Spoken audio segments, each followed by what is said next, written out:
नमस्कार। आप सभी छात्रों का स्वागत है पुनः ऑनलाइन वीडियो क्लास में। कक्षा 6 विषय संस्कृत। तो आज हम सभी लोग वर्णमाला पढ़ेंगे। तो आइए चलते हैं मेरे साथ। वर्णमाला वर्णमाला क्या है? वर्णमाला की परिभाषा क्या है? अर्थात दो वर्णों का समूह जो हो उसे हम वर्णमाला कहते हैं। जैसे आप यहाँ देख सकते हैं, मैंने यहाँ पे आपके लिए लिखा है कि वर्णों के समूह को वर्णमाला कहते हैं। और इसे हम ऐसे भी कह सकते हैं कि किसी भाषा के समस्त वर्णों के समूह को वर्णमाला कहते हैं। संस्कृत की वर्णमाला में दो प्रकार के वर्ण हैं, पहला स्वर और दूसरा व्यंजन। स्वर अर्थात जिनकी संख्या 12 होती है एवं व्यंजन जिनकी संख्या 33 होती है। सर्वप्रथम हम स्वर के विषय में चर्चा करेंगे। स्वर वे वर्ण जिनके उच्चारण से किसी अन्य वर्ण की सहायता की आवश्यकता नहीं होती, वो स्वर कहलाता है। इसके उच्चारण में कंठ तालु का उपयोग होता है, जीभ होंठ का नहीं। तो हम आइए चलते हैं, वे स्वर कौन कौन होते हैं। यहां आप अपनी स्क्रीन में देख सकते हैं, मैं थोड़ा सा जूम करूंगा, ये आप देख रहे होंगे।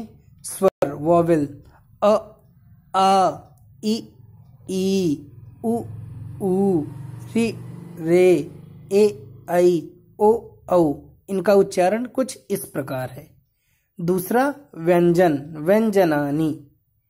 व्यंजनानी की परिभाषा क्या है? तो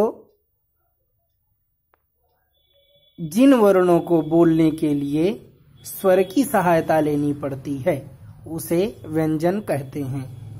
हम एक दूसरे शब्दों में भी कह सकते हैं कि व्यंजन उन वर्णों को कहते हैं जिनके उच्चारण में स्वर वर्णों की सहायता ली जाती है।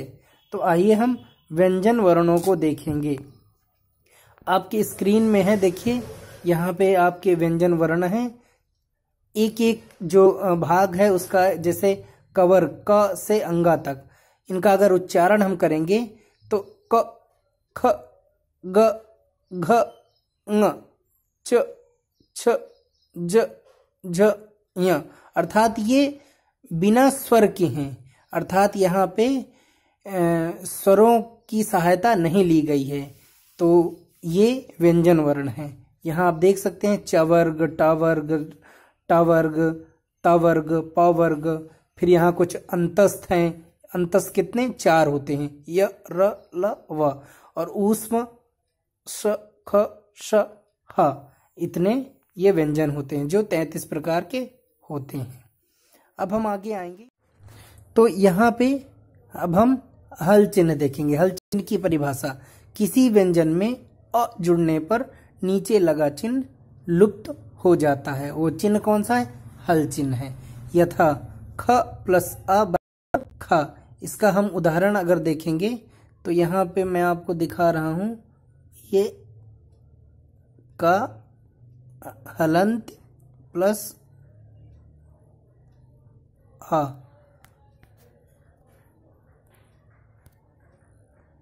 आ, वो आपने देखा।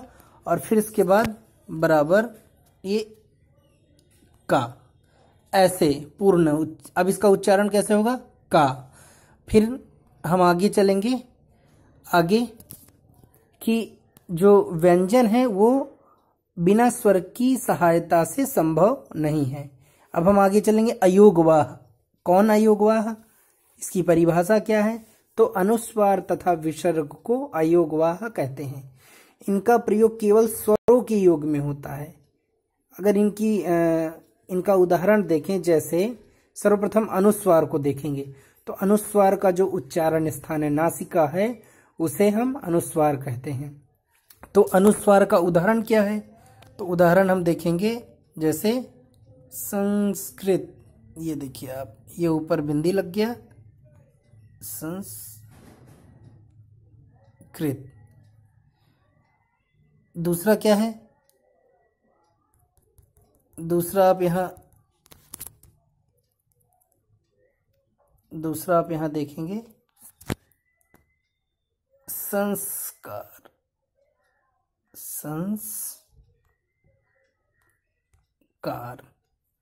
ये जो है अनुस्वार के उदाहरण हैं। अब हम विसर्ग के उदाहरण देखेंगे। तो विसर्ग जैसे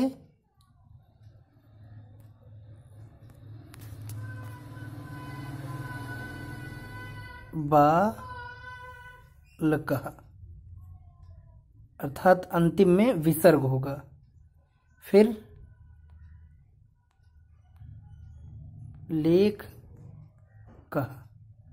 लेखकः, अंतिम में विसर्ग। तो इसका उच्चारण इस प्रकार है। ये इसके उदाहरण हैं। और आगे क्या है? संयुक्त व्यंजन। जब एक व्यंजन दूसरे व्यंजन से मिलता है तो संयुक्त व्यंजन बन जाता है। ये संयुक्त व्यंजन की परिभाषा है। जैसे यथा, इसके उदाहरण क्या हैं? जैसे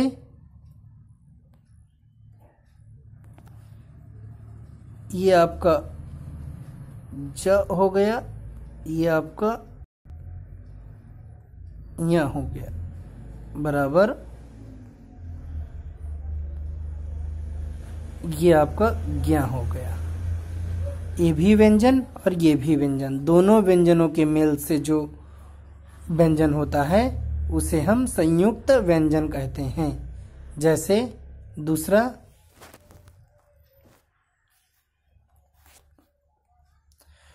हम कह सकते हैं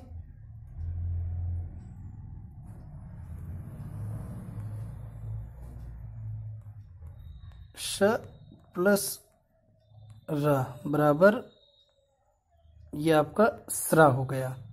ठीक है, आशा है समझ में आ गया होगा सभी को। अब आगे चलेंगे। वर्ण विन्यास। स्वर तथा व्यंजन के मेल से शब्द बनते हैं, उसे वर्ण संयोग कहते हैं। और वर्ण विन्यास इसके विपरीत है, अर्थात स्वर तथा व्यंजन के मेल से। जहां जैसे बालिका है, अब इन वर्णों को अलग करके जो बनेगा उसे हम क्या कहते हैं? उसे हम वर्ण विन्यास कहते हैं। एक वर्ण विच्छेद भी कह सकते हैं। जैसे ये आपकी स्क्रीन में आप देख सकते हैं ये। और जब कोई स्वर व्यंजन में जोड़ा जाता है तो मात्रा के रूप में दर्शाया जाता है। इसे आप जरूर इसको देखना होगा आपको। और फिर आकारांत शब्द। यहाँ जिन शब्दों का अंतिम अक्षर अ होता है उसे आकारांत कहलाते हैं। यथा देव, वृक्ष, अध्यापक। जैसे यहाँ पे हम अगर देखेंगे तो बालक, अब का के अंतिम में अ का उच्चारण है तो ये जो है अकारांत हो गए। लेखक, ये आपके अकारांत के अंतर्गत आ गए। फिर आगे आकारांत शब्द हैं। वे शब्द जिनका अंतिम अक्षर आ होता है शब्द आकारांत कहलाते हैं। अब इनका उदाहरण क्या है? तो उदाहरण इनका देखेंगे।